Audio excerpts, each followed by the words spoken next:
Hello guys, welcome to our channel. This is Teja. అయితే Barrelakka alias Sirisha నిన్నటి నుంచి ఒక వీడియో బాగా ట్రోల్ అవుతుంది. తను బెజవాడ కృష్ణని కొట్టింది అని చెప్పేసి. సో ఇదంతా కూడా ఎందుకు జరిగింది, దేనివల్ల జరిగింది, సో అసలు కొట్టడానికి వచ్చింది ఎవరు, బర్రెలక్కతో పాటు ఇంకా ఎవరైనా మనుషులు ఉన్నారా, కావాలనే ఇదంతా ప్లాన్ చేశారా? సో ఇవన్నీ కూడా మనతో పాటు డిస్కస్ చేయడానికి డైరెక్ట్గా మనతో పాటు బెజవాడ కృష్ణ ఉన్నాడు. ఒకసారి అతను అడిగి మొత్తం పూర్తి విషయాలన్నీ కూడా తెలుసుకుందాం. కృష్ణ నమస్తే. నమస్తే అన్న. సో ఏంటి బర్రెలక్క, నువ్వు మంచి ఫ్రెండ్స్ కదా, ఏమైంది అసలు మీ ఇద్దరి మధ్య? ఫ్రెండ్ అన్నది పక్కన పెట్టు, మామూలుగా ఇవన్నీ చెప్పాను రాత్రి. సో 10 నిమిషాలు నేను వేరే ఒక అమ్మాయిని కలవద్దామని వెళ్ళాను అక్కడికి. ఎక్కడికి? మీడియా దగ్గరికి. లొకేషన్ పెడితే వెళ్ళా. సో తర్వాత ఆమెది అయిపోయిన తర్వాత 10 నిమిషాలు ఇంటర్వ్యూ కావాలి అని అన్నారు. సరే ఇస్తాను అన్న. బర్రెలక్క గురించి అప్పుడు నువ్వు మాట్లాడావు కదా, అవునన్నా ఇస్తానన్నా అన్న. 10 నిమిషాలు ఇంటర్వ్యూ అన్నాడు. మధ్యలో అన్నీ మాట్లాడుతూ ఉన్నాడు, నేను మాట్లాడాను, అన్నీ ఒప్పుకున్నా. నేనేమి అక్కడ అబద్ధమని చెప్పలా, ప్రతిదీ కూడా చెప్పా. నేనే చేశాను వీడియోలు అని కూడా నేను అన్నీ చెప్పిన. వాళ్ళ నాన్న దగ్గరికి మాత్రం నేను వెళ్ళలేదు. ఆ వీడియో షేర్ వచ్చింది, నేను షేర్ చేసిన నాకు తెలిసిన సోషల్ మీడియాకి, అంతవరకే అన్న. అంతే. సరే ఇప్పుడు నిలబడినా సరే నేను సపోర్ట్ చేస్తానన్నా, కావాలంటే ఫోన్ చేయి నేను మాట్లాడతాను అన్న. ఫోన్ చేశాడు, మాట్లాడుతుంది. ముందు తిడతమే స్టార్ట్ చేసింది. సర్లే నేను అక్కడ కూడా ఏం మాట్లాడాల, మౌనంగా కూర్చుని ఉన్నా. ఫోన్ పెట్టేసిన 5 నిమిషాలు కూడా 2 నిమిషాలే పట్ట డోర్లు కొట్టింది. లోపలికి వచ్చింది. రావటం చేయి చేసుకుంది. అదొకటే బాధగా ఉంది బాగా. అంటే ఇంకా చెప్పలేమన్నా. అది పొద్దున్న లెగితే ఎంతమంది అడిగారో నాకు తెలుసు. ఫోనే స్విచ్ ఆఫ్ చేశాను నేను. ఓకే. అది టీ తాగుతాను ప్రశాంతంగా సెంటర్కి వస్తే ఎంతమంది అడిగారంటే, అంటే నన్ను పలకరిన వాళ్ళు కూడా పిలిచి అడిగారు, బర్రెలక్క ఎందుకు కొట్టింది. ఏం చెప్తాం, ఇంకా ఇలా చెప్పాను. కాకపోతే ఇలా జరిగింది. ఏదన్నా ప్లానింగా లేకపోతే అనుకోకుండా జరిగిందా? ఆ ప్లానింగ్ అయితే ఏం లేదన్నా. జస్ట్ పిలిచారు 10 నిమిషాలు ఇంటర్వ్యూ అని, వాళ్ళు ఏం పిలవలేదు. ఆ వేరే అమ్మాయిని కలవడానికి నేను వెళ్ళినప్పుడు ఆయన నన్ను అడిగాడు, నేను ఇచ్చా ఇంటర్వ్యూ. అంటే అమ్మాయి నిన్ను నీ మీద దాడి చేయడానికి ఏంటి, రీజన్స్ ఏంటి ప్రధానంగా? అంటే వాళ్ళ నాన్న దగ్గరికి వెళ్ళి నేనే డైరెక్ట్గా వీడియో చేసినట్టుగా ఎవరు చెప్పారంట. ఆ అమ్మాయికి వాళ్ళ నాన్నతో మాట్లాడినప్పుడు వెనక మరి ఇంకో వాయిస్ వచ్చింది కదా, వాయిస్ నాదే అంటున్నారు. సరే నిజంగా వాళ్ళ నాన్నగారు తెలుసా నీకు? అసలు కలవలేదు కన్నా. నేను ఇన్స్టాలో వీడియో పోస్ట్ చేశాను, అదే చెప్పారు నైట్ కూడా. వాళ్ళ నాన్న వీడియో వచ్చింది, హాయ్ ఫ్రెండ్స్ నేను మీ బెజవాడ కృష్ణ అని. ఆ బెజవాడ కృష్ణ ఏదైనా నిజాలు తెలుసుకుని వీడియో చేస్తాడు, కాబట్టి వాళ్ళ నాన్న మాట్లాడతాడు వినండి అని వీడియో చేసి పోస్ట్ చేసిన. మిలియన్కి పోయింది, 20 మిలియన్ పోయింది ఆ వీడియో ఫేస్బుక్ పేజీలో. ఓకే. ఆ వీడియో బాగా వదిలేయింది అలా ఊర్లో. నీ ఫేస్బుక్ పేజీలో. తర్వాత ఫోన్లో వచ్చి వీడియో తీసేమని పిన్నో ఎవరో పక్కన ఉంటే సరే అని ఒక 2-3 రోజులు నుంచి తర్వాత డిలీట్ చేసేసిన. కానీ వీళ్ళు డౌన్లోడ్ చేసుకున్నారు. రాత్రి ఆ వీడియో కూడా చూపించడం జరిగింది ఇండియాలో. నా దగ్గర లేదు, నేను మొత్తం డిలీట్ చేసేసిన. కానీ కొడతమే నాకు చాలా బాధగా అనిపించింది. ఏం చేయాలి, కొట్టడం అనేది రాంగ్. మేము కూడా దాన్ని యాక్సెప్ట్ చేయము. ఏదైనా ఉన్నదంటే కంప్లైంట్ ఇచ్చుకోవడం అట్లా చేయడం కరెక్ట్, కానీ ఇట్లా డైరెక్ట్గా వచ్చి కొట్టడం అనేది రాంగ్. అంటే నువ్వు బర్రెలక్క నువ్వే లేపావా ఫస్ట్? అంటే తనకంత హైప్ క్రియేట్ చేసి నువ్వేనా? ఫస్ట్ మాట్లాడే కదన్నా, ఇక్కడ ఒక ఆడపిల్ల గుండె ధైర్యంతో నిలబడి చేస్తుంది అని సపోర్ట్ చేసిన. కాకపోతే కొన్ని వాళ్ళ ఊరోళ్ళే చెప్పారు కదా, ఆ వీడియోలు ప్రూఫ్ ఉన్నాయి పక్కా. నేనే డైరెక్ట్ ఏం కాదు కదా, నా నోటితో ఏం చెప్పలేదు.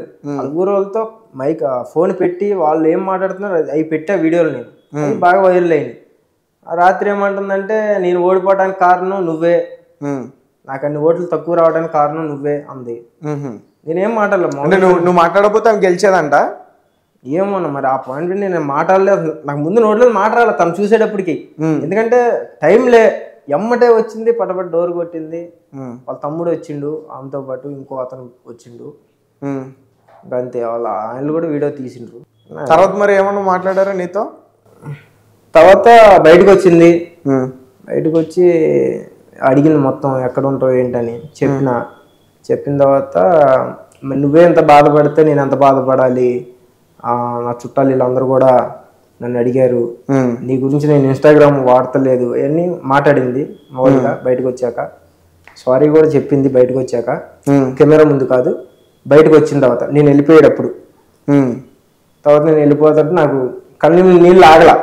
ఏడ్చాను. ఏడితే మళ్ళీ వాళ్ళ తమ్ముడు పరిగెత్తుకుంటూ నా దగ్గరికి వచ్చి ఏడమ్మాక అంటే లేదన్నా నాకు చాలా బాధగా ఉంది, నేను చనిపోతానేమో, సూసైడ్ వాళ్ళ ముందే అన్నా.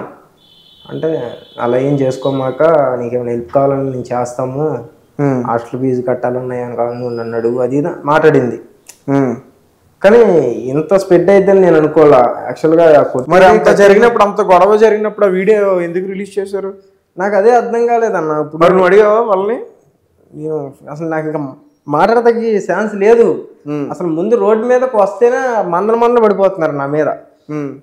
అంటే మంచితనంగానా లేకపోతే మంచితనంగానే, ఎందుకు కొట్టింది, నిన్ను కొడతాం కరెక్ట్ కాదు, అలా మీడియా ముందు పిలిచి ఏదైనా ఉంటే కూర్చొని మాట్లాడుకోవాలి, చేసుకుంటాం ఏంటి, ఇప్పుడే చేసుకుందంటే రేపు పొద్దున దీంట్లోకి వచ్చి ఎంతమందిని కొట్టిద్ది, ఏ రకంగా అరువులు ఏంటి అవన్నీ నేను ఏం పట్టించుకోవాలి పొద్దున అసలు. సర్లే ఇంకా ఏదో అయిపోయిందిలే అనుకుని నేను మళ్ళీ రూమ్కి వెళ్ళిపోతాను. మళ్ళీ అక్కడ కూడా వచ్చేసిండ్రు జనాలు వెనక. మళ్ళా ఇదంతా కాదులేని ఇంకా నేను ఇన్స్టాలో రీల్ అయితే పోస్ట్ చేసిన అన్న. నాకు అంత బాధ వేసేసింది. ఎక్కడెక్కడో నుంచి ఫోన్లు చేస్తున్నారు, ఎవరెవరో చేస్తున్నారు. ఇప్పుడు ఆమె నిజంగా ఇప్పుడు ఎలక్షన్స్లో పోటీ చేసింది, ఒక మంచి నాయకురాలుగా బాగా మాట్లాడింది, అవన్నీ కూడా మన ఛానల్స్లో కూడా చూపించాం.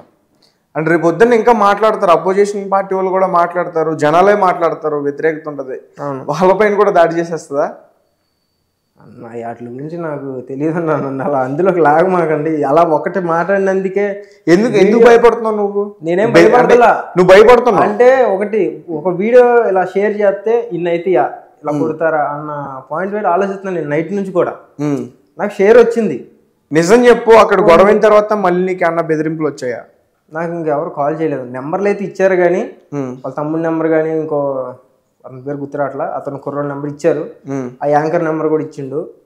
ఏమైనా ప్రాబ్లం అయితే కాల్ చేయి, మేము అందరం ఉంటాం నీకు అన్నట్టు బయటకు వచ్చి మాట్లాడారు. ఇంకా వాళ్ళకేం కాల్ చేయలేదు. నా ఫోన్ ఛార్జింగ్ అయిపోయింది, ఫోన్ ఛార్జింగ్ ఆగట్లా, స్విచ్ ఆఫ్ ఆన్ చేశాను. అన్నయ్య చేసినట్టు సైలెంట్లో ఉంది ఫోన్. అయితే అది రైట్, అసలైన మ్యాటర్ ఇది. సరే, నాకు తెలిసి నువ్వు ఒక వీడియోలో బర్రెలక్కకి ప్రశాంత్, బిగ్ బాస్ విన్నర్ ప్రశాంత్కి పెళ్ళి అవుతుందన్న దాని గురించి మాట్లాడావు, అందుకే బర్రెలక్క సీరియస్ అయింది నీ మీద, ఇది వచ్చింది. నేను మాట్లాడానా? ఎక్కడన్నా? నీ ఇన్స్టాగ్రామ్ పేజ్లో. నా ఇన్స్టాగ్రామ్లో ఒకసారి గుర్తు తెచ్చుకో, ఎప్పుడన్నా మాట్లాడావా? లేదన్నా. దాని గురించే బర్రెలక్క సీరియస్ అయిందని, అది బాగా ట్రోల్ అయింది బయట. బిగ్ బాస్లోకి వెళ్తుంది అంటున్నారు అంటే దాని గురించి మాట్లాడినా నేను.